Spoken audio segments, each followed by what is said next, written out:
Halo teman-teman, perkenalkan nama saya Sophie, biasa dipanggil Opi, dari Prodi Pendidikan Bahasa dan Sastra Indonesia, Universitas Mataram.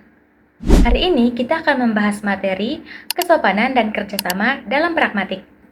Dalam interaksi sehari-hari, kita terus-menerus membuat keputusan pragmatik tanpa kita sadari.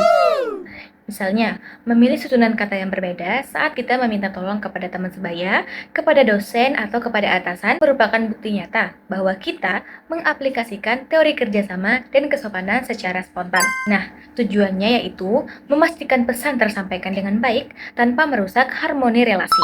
Nah, selanjutnya kita akan membahas terkait dengan pengertian dan keterkaitan antara kerjasama dan kesopanan. Menurut Chris, kerjasama merupakan asumsi dasar bahwa peserta tutur bekerja sama untuk mencapai tujuan percakapan. Kemudian, kesopanan dalam pragmatik adalah strategi komunikatif untuk menjaga harmoni sosial, menghormati lawan tutur, dan memfasilitasi interaksi tanpa konflik. Nah, keterkaitan antara kerjasama dan kesopanan adalah kerjasama memastikan komunikasi berjalan secara efektif, sedangkan kesopanan memastikan komunikasi yang kita tuturkan dapat diterima secara sosial tanpa merusak hubungan antar personal. Nah, selanjutnya kita akan membahas maksim kerjasama. Nah, di sini Grace membagi maksim kerjasama menjadi 4. Yang pertama yaitu maksim kuantitas, yang kedua yaitu maksim kualitas, yang ketiga yaitu maksim relevansi, dan yang keempat yaitu maksim cara. Yang pertama kita akan membahas terkait dengan maksim kuantitas. Maksud dari memberikan informasi sesuai yang dibutuhkan dan jangan berlebihan, yaitu kita memberikan informasi secukupnya, tidak kurang dan tidak lebih dari yang diperlukan. Nah, maksim kuantitas ini mengharuskan penutur menyampaikan informasi sesuai dengan kebutuhan lawan tutur. Informasi yang terlalu sedikit dapat menimbulkan kebingungan, sedangkan informasi yang terlalu banyak dapat membuat komunikasi tidak efektif. Nah, contoh dari maksim kuantitas ini adalah, contohnya, seseorang bertanya kepada kamu, "Di mana rumahmu?" Dan kamu menjawab, "Saya tinggal di Jalan Sudirman nomor 10. Jawaban kamu sudah cukup karena sesuai dengan informasi yang diminta dan tidak berlebihan. Selanjutnya yaitu maksim kualitas.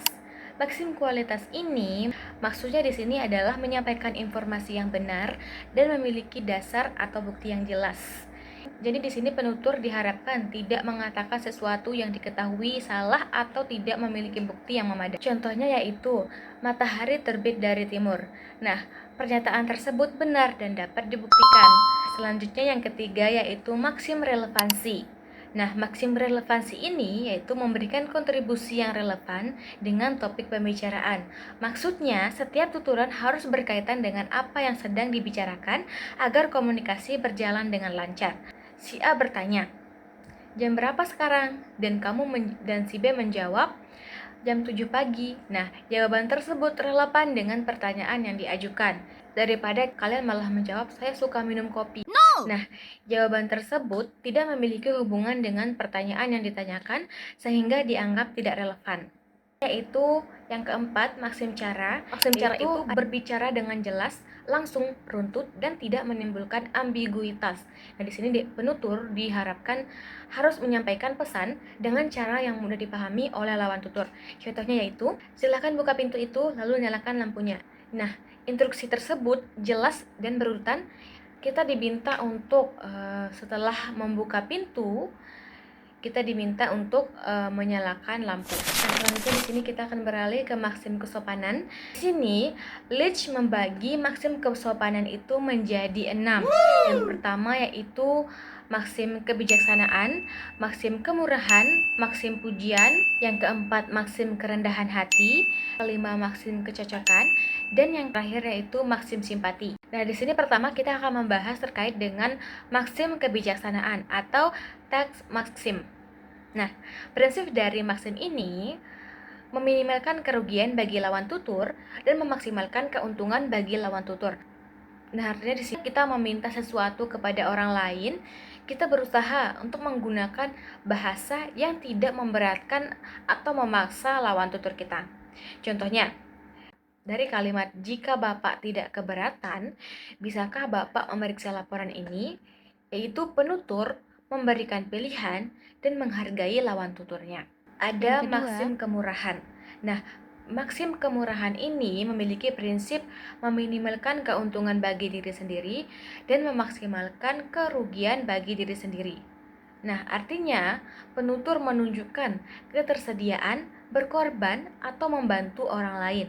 Contohnya, Anda istirahat saja, biar saya saja yang membersihkan meja ini. Nah, di sini penutur mengambil pekerjaan tersebut untuk dirinya sendiri demi membantu lawan tuturnya. Selanjutnya yang ketiga yaitu maksim pujian. Prinsip dari maksim pujian ini adalah meminimalkan celaan dan memaksimalkan pujian kepada lawan tutur. Artinya, kita lebih banyak menghargai dan mengapresiasi orang lain daripada kita mengkritiknya. Contohnya, kita memberikan pujian kepada teman kita yang sudah melakukan presentasi.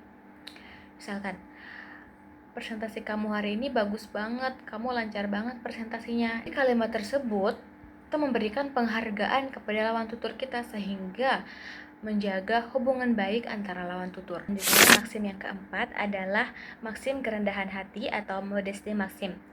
Ini prinsip dari maksim kerendahan hati adalah meminimalkan pujian terhadap diri sendiri dan memaksimalkan kritik atau kerendahan terhadap diri sendiri.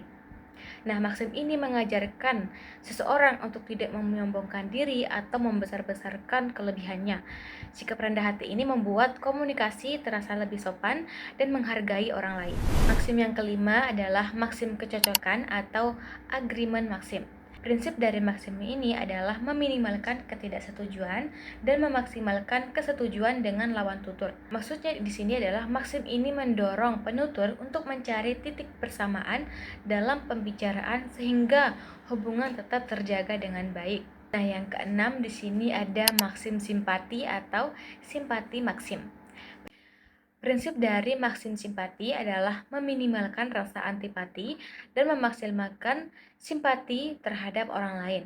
Nah, maksim ini menekankan pentingnya menunjukkan kepedulian, empati, dan perhatian terhadap keadaan yang dialami oleh lawan. Yaitu materi selanjutnya yaitu konsep wajah atau face, Brown and Levinson. Dalam kajian kesopanan pragmatik, wajah atau face ini bukan merujuk pada fisik, melainkan pada citra diri. Citra diri ini yang ingin dipertahankan oleh setiap individu.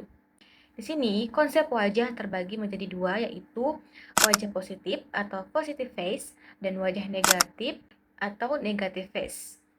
Wajah positif ini yaitu keinginan individu untuk diterima, disukai, dan dihargai oleh anggota kelompok sosialnya. Kemudian, wajah negatif yaitu keinginan individu untuk memiliki kebebasan bertindak, mandiri, dan tidak dipaksa oleh orang lain. Contoh ancamannya yaitu diberi perintah langsung, permintaan tolong yang berat, saran yang memaksa, atau diinterogasi. Nah, cara menjaganya yaitu kita meminta maaf sebelum meminta tolong, menggunakan bahasa tidak langsung, atau memberikan opsi untuk menolak.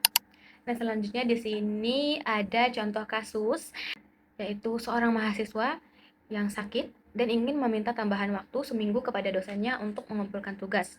Nah, kasus pelanggarannya yaitu mahasiswa mengirim pesan, "Pak, saya sakit, tugasnya saya kumpulkan minggu depan ya." Pesan tersebut memang memenuhi maksim GRIS, ya, sangat singkat dan jelas. Namun, pesan ini secara fatal melanggar norma kesopanan. Ujaran tersebut mengancam negatif face dosen karena terkesan memerintah dan memaksa. Nah, solusi dari kasus tadi adalah dengan menerapkan negatif politeness atau kesantunan berbahasa yang bertujuan untuk menghargai kebebasan orang lain. Nah, selanjutnya yang kedua adalah dengan menerapkan maksim kebijaksanaan atau tax maksim, yaitu mengurangi beban dosen dengan tidak memaksakan keputusan, gunakan kalimat tanya tidak langsung untuk memberikan jalan keluar atau kebebasan bagi dosen untuk menolak. Yang ketiga yaitu memperbaiki maksim cara dengan menjelaskan alasan sakit secara sopan agar muncul maksim simpati dari dosen tanpa harus bercerita berlebihan yang melanggar maksim kuantitas. Yang terakhir yaitu revisi dari ujaran yang benar. Itu saja materi kita hari ini. Semoga kalian paham dan bisa menerapkannya di kehidupan sehari-hari.